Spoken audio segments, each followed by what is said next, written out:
Hey up guys, so I've just watched the PlayStation 4 conference and I was going to actually film it. I did start filming it just with my camera pointing at the laptop screen, but it didn't come out too well and there was some kind of connection issues, so it's probably not worth putting up. I'm sure you'll be able to find a proper good resolution version of that online soon enough anyway, so it's probably pointless.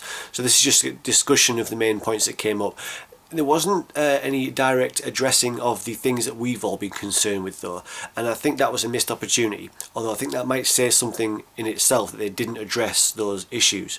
You know, things like pre-owned lockout, digital only, which I don't think will happen this time, maybe not, but certainly those issues that we've all been talking about, none of that was addressed, and that might say something in itself, that the pre-owned lockout and the rest of it might be something that we are actually going to be having in the next generation. I think that this is a perfect opportunity to put those fears to rest. They must know that we've all been concerned about that stuff, and basically there's been a lot of criticism about it.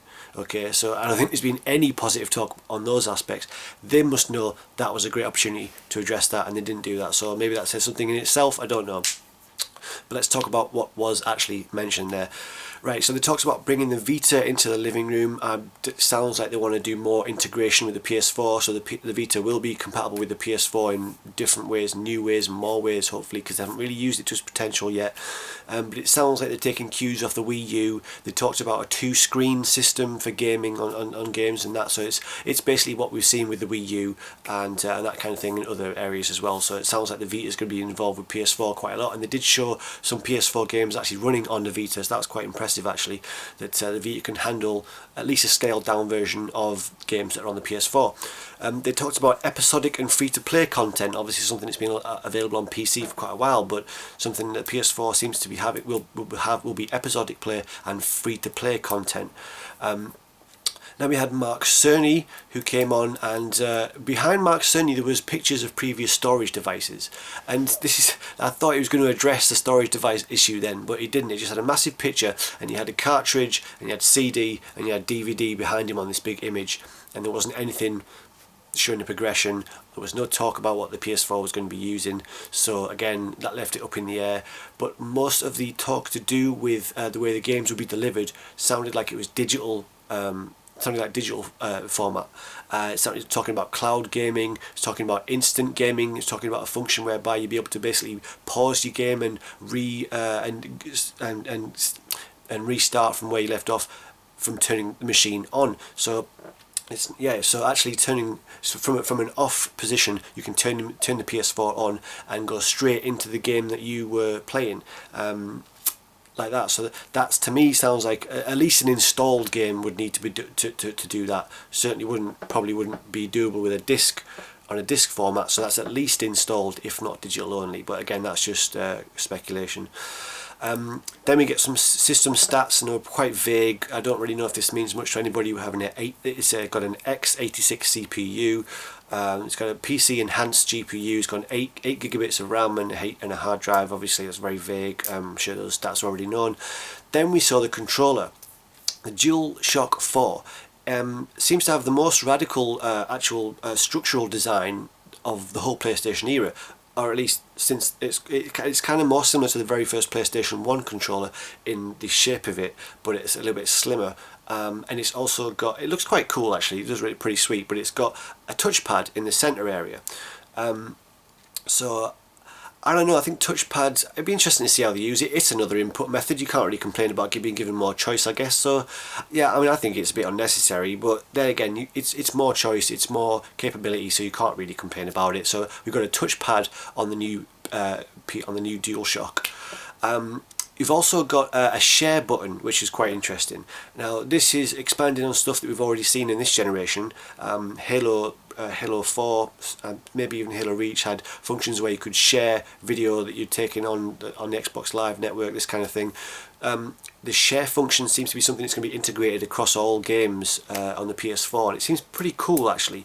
It's just a really simple button. You can basically share what you're doing. So people can see you playing live. You can record your gameplay very easily and upload that onto the PS4 kind of social network. They were very big on having a gaming social network for PS4. I think they've realised that they were lagging behind a little bit, maybe behind Xbox Live, so they're really pushing the online and the social networking aspect of PS4, and there's lots of stuff that they mentioned to do with that. But yeah, so the share function does seem pretty cool. So not only will you be able to record your videos and stick them on this network very easily, and probably other networks. It seems to be taking a cue from YouTube. They seem to realise that YouTube's very popular for sharing footage of games. So it seems to be they're taking a cue from our community here. I think it seems to be lots of Let's Plays will be available, and lots of game footage will be available very easily accessible on the PlayStation 4 network. I don't know. They didn't say if you'll be able to export that to other sites like YouTube and that kind of thing. I'm doubting that you'll be able to do that, but certainly it'll be there on the PlayStation social networking. So yeah, the share button is dedicated, so that's going to be a big function of it, and that's actually it's got its own button on the controller. That was pretty cool. Not only can you share footage, you can also join people's games. You can watch people's games live as they're playing and interact with them if they've allowed that function. And you can actually also take over somebody's control of a game to help them on a part if they're stuck on it. So that was pretty sweet. So you can actually you can do that now on computers. You can remote access control or whatever it's called. You basically be able to do that now with the PlayStation 4 with just handing somebody else control of your game, so they can help you with a bit and that kind of thing. Lots of different features with the share function. The other new thing on the new controller is the light bar. It actually has a light bar on the back of it, and that comes with a sensor bar. So this seems to be that the new controller of the PlayStation 4 has basically a Kinect style function built in. So you have as standard with the PlayStation 4 standard, you have basically a sensor bar, a stereo vision camera, which will pick up the light sensor on the controller. So the controller is going to have some kind of Kinect style function, which is interesting. Let's see how they use that. Again, it's more choice, it's more functionality. You can't turn your nose up at that, I guess. What else have we got? Right, well, then we saw some games. There was a game called Knack, which is like a cute action platformer, really great graphics. I mean, that's going to be standard across the board. I'm going to say great graphics for all these games. Just take that as read. They all look amazing. They really do. So that's not even worth mentioning, really. Right, so what else we got? I got some notes here. So yeah, okay. Another interesting thing is you'll now be able to download and update content and games whilst playing, whilst the power is actually turned off. Well, whilst the system's turned off, and whilst playing. Yeah. So that was pretty interesting. So that you'll be able to actually play and download stuff at the time. You're not restricted to waiting for stuff before you can do anything. And that's, I mean, that's to a certain degree. We've got that already on this generation, but that'll be advanced. It'll be even more in the background. Basically, all your downloading and updates and things will be even more in the background. And you can even play games as they're downloading, it says. So if you're downloading a game, you can start playing it before it's even finished downloading, and that content, the later content in the game, will get added as you're playing, kind of thing. So yeah, that's cool. Yeah, it's alright, not a massive deal, but whatever. Right, then we had what we got here, some notes. The PlayStation 4 will also be able to download content that it guesses that you will like. So based on the stuff that you've been buying, based on your gaming habits, and maybe even based on the stuff that you've been liking and things on other social networks, because this conference was big on establishing the social network of gaming and really integrating all these other different networks. So hopefully YouTube will be involved. It'd be really cool if YouTube is actually involved and you can actually upload your videos to YouTube and be more direct with producing that content and stuff. That'd be really cool, but they didn't say that. They didn't mention YouTube on it. Anyway, so yeah, where are we going with that? What have we got? My notes are a bit scuffy, but there you go. I've just finished watching it. Yeah, it was streaming live. Yeah, so download content that it guesses that you will like. So that's a little bit weird. So that'll be your PlayStation 4 kind of. Yeah. So you can go back to your PlayStation 4. And you might find new stuff on there that you didn't choose to download, that the PlayStation 4 has said, well, you might like this, have a go at this, go and have a go at this. So that's something, I guess, whatever. Then we had Dave Perry, who talked about the Gaikai cloud storage system. This is, well, network really. He talked about when your friends buy a game, you'll be able to know that they've bought it. That's a very subtle thing that I took to potentially mean with this pre-owned lockout thing. Because think about it, what would it take in order for you to know that a friend has bought a game? It didn't say, this wasn't that you know when a friend is playing a game. This is knowing when a friend has bought a game. So doesn't that mean that, you know, the network will have to know that you've registered a game to the system to know that you've bought a game? No, he specifically said that your friends will know when you've bought a game. That wasn't about playing a game. That was covered already in the share function and all this stuff, and we do that already now anyway. So to me that says that that means that, you know, that when you've registered a game to your console, then it'll say, right, he's bought this game. Friends know, oh, he's got that game now. He's bought it. That was a very that's what that said to me, and there was nothing else in the conference at all that directly addressed this issue of you know, locking games to machines, consoles, or anti-pre-owned lockouts, or that kind of thing. Again, that's just speculation, but that's what I took from that little comment there. Where have we got here? Yeah, second screen gaming with the Vita sounds cool, but you know, we kind of expected that to happen on PS3. It didn't really happen. I haven't heard about it happening anyway, so they're finally getting around to integrating that, and I guess that's kickstarted by the Wii U. You know, they're trying to keep up with that, and the touchpad on the controller as well was obviously Wii U inspired. So. Right, then we had a game by Sucker Punch called Second Son, which sounded like a really cool idea. This guy came on and gave a talk about, you know, the security state and the surveillance state, and this you know, the totalitarian security stroke surveillance state that we're seeing being established in this kind of dystopian future, and that's the setting of that game.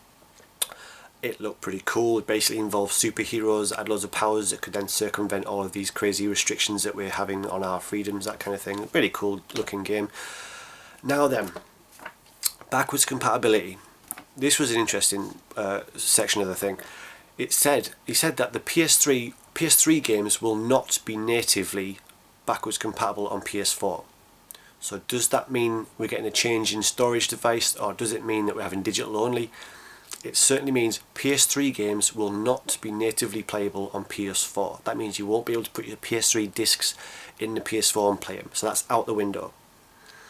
So does that mean, again, something to do with the storage format? I don't know. It didn't say that. But there are plans to introduce complete backwards compatibility throughout the whole PlayStation catalogue through cloud gaming. And I think that was through the Gaikai storage network, I think. But the catchphrase that they used there was everything everywhere. So what they want to try and do eventually, and this can be rolled out in sections apparently, and it was quite sketchy on the details, but what it seems like they want to do is eventually have complete backwards compatibility over the entire PlayStation back catalogue of games, 1, 2 and 3, eventually playable on the PS4 somehow. I think this is through cloud storage, maybe streaming, definitely through digital downloads maybe. But that was quite vague. That was a plan that they said they wanted to implement. It didn't seem that solid, but so that would be cool if they do that eventually. That they're going to try and open out the whole catalogue of games on the PS4 in some form. But isn't there publishing issues to that kind of thing? Is it as simple as just saying we're going to put all the games available now on this platform? Is it that simple? Isn't there publishing issues to get the licensing for games, and this, you know, deals run out and licensing authority runs out? I'm not sure exactly how that would work. I don't know entirely, but what we're definitely not getting is storage format backwards compatibility. That will not be on the PS4. So there's that. Then we saw some more games, Killzone Shadowfall, which looked amazing, Drive Club, which was a cool looking driving game, and they talked about 1,000 player tournaments, so it seemed like they're trying to really expand multiplayer on that game, and hopefully that's going to be integrated in other games as well. Then we saw a game by Capcom called Deep Down, which basically looked like Skyrim on steroids, looked really cool.